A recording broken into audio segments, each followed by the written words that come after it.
შეეშვით განუწყვეტლივ ბოდიშებს მინდორზე და გულისხმობ რას. თუ შენ ბოდიშს იხდი, ესე იგი გამოდის რომ რაღაცას აკეთებ შეცდომით.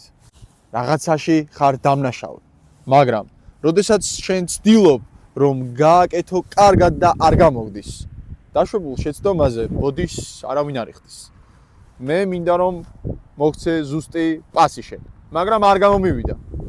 ბოდიშის მოხდით რა შეიცვლება? ერთხელ ბოდიში, ორჯერ ბოდიში, სამჯერ ბოდიში და საბოლოო ჯამში მე ვხვდები რომ შენ აღარ ხარ ის, ვინც მე მჭირდება მინდორზე. მე შენს მიმართ კარგავ ნდობას. ასე რომ კიდევ ერთხელ ვიმეორებ. ბოდიშის მოხდა არ სჭირდება ქმედებას, რომელიც ემსახურება სწორ ცდილობებს. ფეხბურთელებს შორის კომუნიკაციაც უნდა იყოს სულ ისეთი, რომ ერთმანეთის გვჯეროდეს, თავდაჯერებულები ვიყოთ, სიამოვნება მივიღოთ. შესაბამისად არ უნდა იყო მორცხვი და იმის მომლოდინე, რომ მე ხა შეცდომას დავუშვებ და ბოდიში. ეს უკვე შენს შემდგომ ნაბიჯებზეც უკვე ფსიქოლოგიურად მოქმედებს და საბოლოო ჯამში ვიღებთ ისეთი სახის მოთამაშეს, რომელიც მერწმუნეთ არც ერთ გუნდში არ არის ასურველი.